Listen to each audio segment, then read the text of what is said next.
When it comes to Caesar, I'm not gonna lie, my brain does indeed jump to the iconic Mean Girls quote first, and also the thousands of salad dressing jokes I've heard over the years, and Caesar drink jokes. And while that's all pretty common knowledge, most of what I found out today was very much new to my brain. So how about we dive into this together, because I'm just dying to tell you what I know. Alrighty folks, let's get the obvious out of the way. Did you know that his final words tend to often be misquoted? As a gal who loves Shakespeare and hates when people think, "Wherefore art thou Romeo" means "where are you?" instead of "why are you Romeo, the son of my enemy," this tidbit of information crash landed into my brain. Long story short, Caesar was proclaimed dictator for life. A lot of people didn't like the sound of that, and an angry mob of powerful people was formed to take him out, led by Brutus, who I will talk about more in just a couple of moments. Now, the conspirators planned the death day for the 15th of March. So one member carefully detained Mark Antony in conversation outside the Senate halls, knowing he wasn't really going to calmly accept the killing of Caesar. But then the mob surrounded Caesar, pretending, affability, until one gave the signal by pulling Caesar's toga over his head, and they all fell upon him with daggers. Caesar attempted to fight them off until he saw Brutus was among his attackers. At that point, despairing, he pulled his toga over his head himself and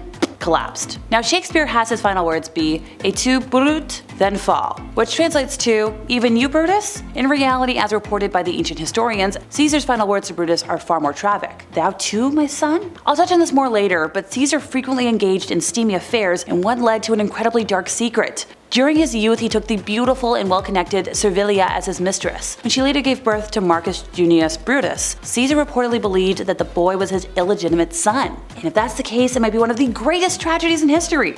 As we now know, seeing as I mentioned it a moment ago, Brutus was the one who helped lead the assassination against Caesar. So yeah, he might have killed his own father. And hey, if you ever have a parental issue and want to scream about killing somebody, just shout, "I want to pull a Brutus" moment instead and confuse the heck out of everybody. I promise, it'll be funny.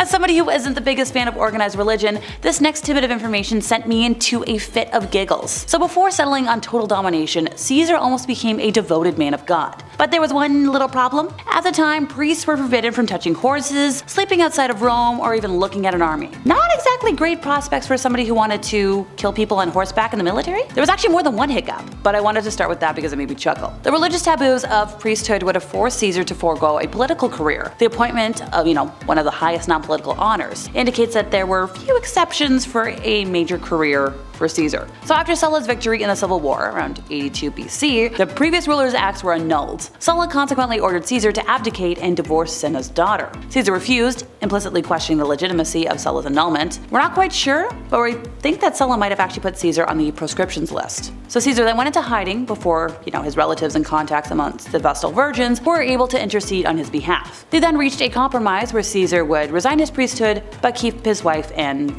other stuff. We love a good compromise. Oh, the gossip mill, something that has been around since the beginning of time and will never die. So according to some ancient rumors, Caesar was hiding quite the secret during his lifetime. Anybody want to guess? So many claimed he was involved in a passionate affair with King Nicomedes IV of Bithynia. When the Roman traveled to the king's court to secure a fleet for battle, he apparently spent a little too much time there, causing his enemies to whisper that the two men were much more than allies. And these rumors were very damaging to Caesar's reputation, but not for the reasons you might think. So the Romans were actually pretty lax about same-sex relationships, but they didn't like what they thought were Caesar's submissive bedroom behaviors.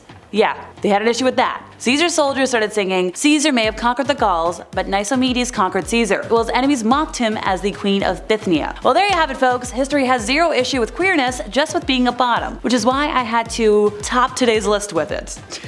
Yes, that's another stigma that's managed to stand the test of time, and I think I just found my new fun fact to tell at parties. So here's another bombshell for you. Did you know that Mr. Roman General actually marched against Rome at one point? So we already know that he was fast-tracked into the Roman political scene by his strong family ties, where he enjoyed a stellar career as a politician in general. However, he provoked the hatred of many of the Roman senators because of his popularity with the people and the soldiers of Rome, as well as his apparent willingness to use that to his advantage. The Senate attempted to force him into a no-win situation, but instead he crossed the Rubicon with an active army, breaking the ancient laws of Rome, and at the crossing he uttered his famous line, "The die is cast." After a long and brutal civil war against his former friend and father-in-law, Pompey the Great, Caesar emerged victorious and returned to Rome in possession of an almost unlimited power. Even though he insisted that he wasn't a king and didn't really want to become one, the Roman politicians were understandably suspicious of his motives and intentions, and they formed a conspiracy to kill him on the Senate floor. And by now, we all know how that went, right? If not, feel free to rewind, come back. So Mr. Almighty and Powerful didn't only have that as his downfall, but he actually could have been killed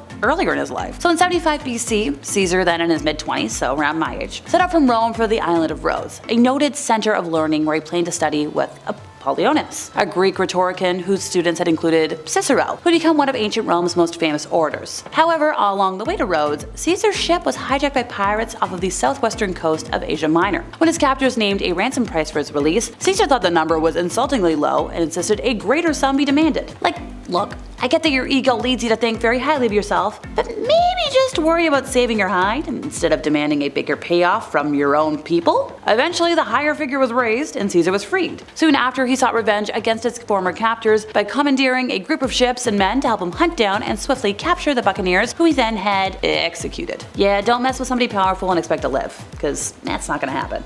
Calendars. I know I rely on mine for almost everything, because if not, I have a very bad habit of overscheduling myself or forgetting important plans. So before Caesar came to power, the Romans used a calendar system based on the lunar cycle, which dictated that there were 355 days in a year. The system was 10 1/4 days shorter than a solar year, the amount of time required for Earth to make one complete revolution around the sun. Although Roman officials were supposed to add extra days to their lunar calendar every year at their discretion in order to keep it aligned with the seasons, this didn't always happen, and as a result, the calendar was confusing, out of whack with the seasons, and ripe for taking advantage of by politicians interested in extending their terms in office. I'd say I'm shocked, but I'm not.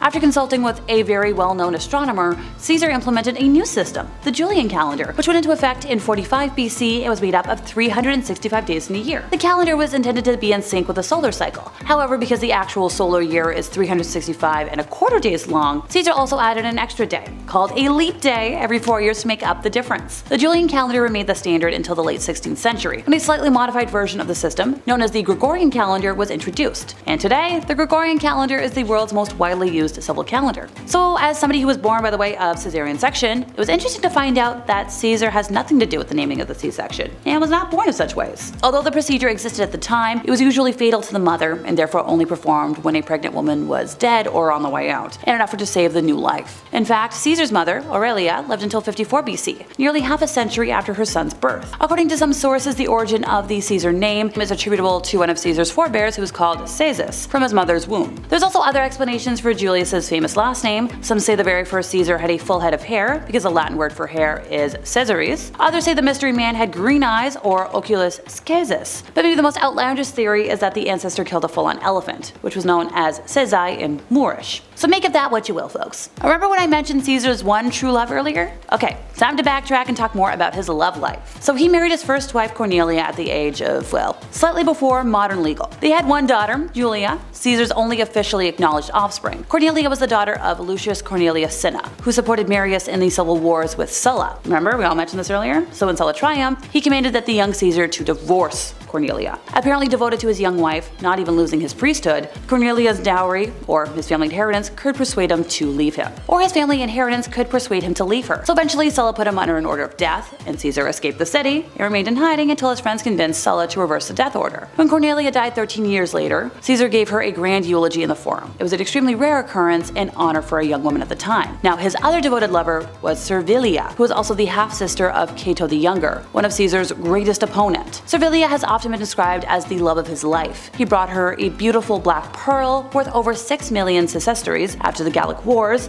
Despite being married, the affair between the two was apparently no secret. On one occasion, Caesar received a small note while on the floor of the Senate arguing with Cato, and fixing on the note, Cato was like, "It's evidence of conspiracy." And it's like, you know what? You, Caesar, you're gonna read that out loud. Caesar merely smiled and handed the note to Cato, who ashamedly read the saucy love letter from Servilia to Caesar. Oh, to be a fly on the wall at that moment. Well, she remained his beloved mistress until his death. So at some point in your life, I'm assuming you come in contact with a deck of cards. Yeah. So I've been learning card magic over the last few years, as well as working on a Lizzie Hearts cosplay, so I don't even want to think about how many decks I have kicking around my apartment. Probably less than my friend who rips up decks of cards for a living, but still. Well, experts speculate that the King of Diamonds in a deck of cards is actually a representation of Julius Caesar. Apparently back in the 16th and 17th centuries, decks of cards carried an inscription as such, with the King of Hearts being Charlemagne, the biblical David being the King of Spades, and Alexander the Great representing the King of Clubs. Well, we might as well end today's list with a fact from beyond the end of Caesar's life. Yeah, I think I'm kind of funny. So after his violent death, Caesar became an absolute god. In fact, he was the first man of his time to be posthumously deified, which is no small feat. So why did this happen? Well, shortly after Caesar's assassination, a large comet flashed in the sky, leading many Romans to believe it was a symbol of Caesar's divine ascension into the heavens. In ancient Roman culture, deification was one of the highest honors, and it was not given out to just anybody. He was also the first Roman politician to have his own portrait minted on coins during his lifetime. Up until 44 BC, no living man or woman had ever appeared on Roman currency. Pretty wild. And that brings us to the end of our time, so let me know in the comments if y'all want a part 2, because there is so much more we could talk about. I've been Alexa, your resident emo girly, and if you enjoyed my ramblings today, could you help us out by giving this video a like, subscribing if you aren't already, and I'll see y'all next time I buzz in over here at Bumblebee.